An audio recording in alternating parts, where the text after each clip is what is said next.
गरीब घर की बहू बनी कलेक्टर। दिल को छू लेने वाली कहानी। एक बच्ची की माँ नहीं थी। सौतेली माँ उस बच्ची से हर काम करवाती थी। वह बच्ची 4 बजे भोर में जागकर स्कूल के समय तक हर काम करती थी।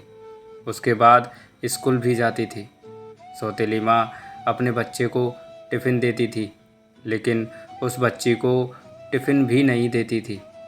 लेकिन बच्ची को इस बात से बिल्कुल भी ऐतराज़ नहीं था। पिता कभी कभार महीने में कमाकर घर आता था। उस बच्ची की जो सौतेली माँ थी, वह पिता के आने पर काफ़ी लड़की से प्यार जताने लगती और पिता के जाने के बाद फिर वही कार्य करवाती थी। बच्ची पढ़ने में बहुत तेज़ थी। धीरे धीरे बड़ी हो गई।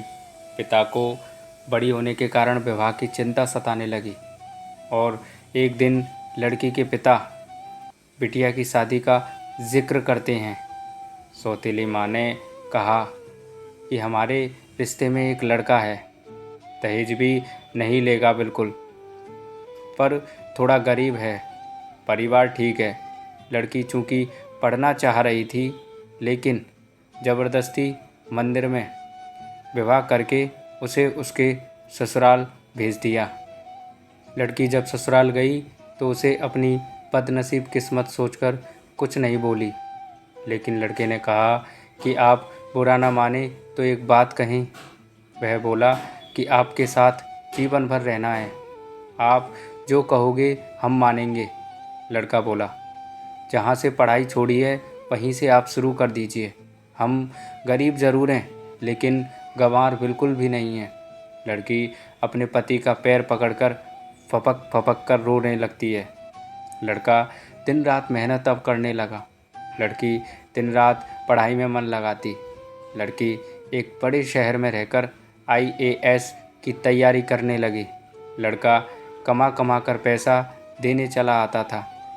लड़कियों के हॉस्टल के बाहर मिलकर पैसा देता था और फिर पुनः घर वापस चला आता था। लड़की एक दिन IAS में सेलेक्ट हो गई और वह IAS की ट्रेनिंग पर चली गई और किसी दूसरे प्रदेश में DM भी बन गई। संयोग से उस लड़के का पता लगाकर जब वहाँ पहुँचा वह लड़का, तो लड़की की सारी व्यवस्था देखकर लड़का खुद शर्मिंदगी खाने लगा। उसे वह अपनी पत्नी को इस पोस्ट पर पहुँचने के बाद वह अपने आप को छोटा समझने लगा और उसने मन बना लिया कि अब हम खुद इनकी ज़िंदगी से दूर हो जाएंगे। लड़के की माँ की तबीयत खराब थी। लड़का हफ्ते भर से मिलने के लिए प्रयास कर रहा था, लेकिन कोई मिलने नहीं दिया। ठंड का मौसम था। DM साहिबा का कंबल वितरण का होल्डिंग लगा था। वो भी सवेरे से, जो कि उसका पति था, लाइन में लगकर खड़ा हो गया, जिसमें 5 गरीब चुने गए और उसमें वह लड़का भी था जो कि DM साहिबा का पति था। DM साहिबा गाड़ी से उतरी और एक एक करके कंबल देना उन सबको शुरू किया। जब 5वें आदमी को कंबल देने की बारी आई तो वह लड़का अपना मुंह तौलिए से बांधे खड़ा हो गया और DM साहिबा ने जैसे ही कंबल हाथ में दिया, लड़के की आंखें नम हो गईं और धीरे से बोला कि साहब, हमारी माँ की तबीयत ख़राब है। माँ को यहीं लाया हूँ।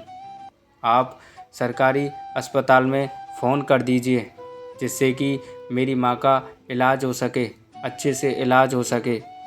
DM साहिबा आवाज़ को पहचान गई और हाथ पकड़कर फपक फपक कर रोने लगी, क्योंकि वह काफ़ी वर्षों बाद वह अपने पति से मिली थी और बोली कि आप कब आए, मुझे बताया क्यों नहीं आपने? माँ जी कहाँ हैं? उसने इशारा किया। इतने में वह खुद ही चल दी। अपनी गाड़ी में सबको बिठाया और अपने आवास पर ले गई। तत्काल सबके ठंडक के कपड़े खरीद कर लेके आई। लड़का बोला कि आप बहुत बड़ी अधिकारी हो गई हैं। तो लड़की बोली, तो आप हमारे पति थे और हैं भी।